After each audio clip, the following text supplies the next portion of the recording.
Good morning, good afternoon, everybody, and welcome to the second of my video series going dark with Marc. So today we're going to be performing a reconnaissance attack to capture information about a target environment.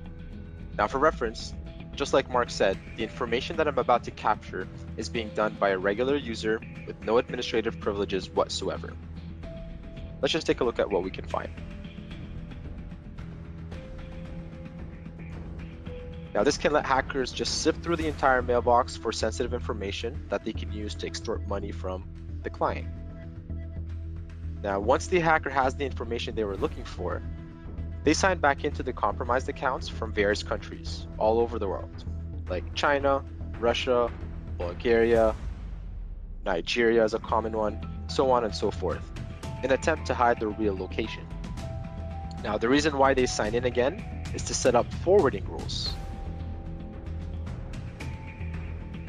Anybody could be a victim of cybercrime. It's a matter of when you get hit and not if you get hit.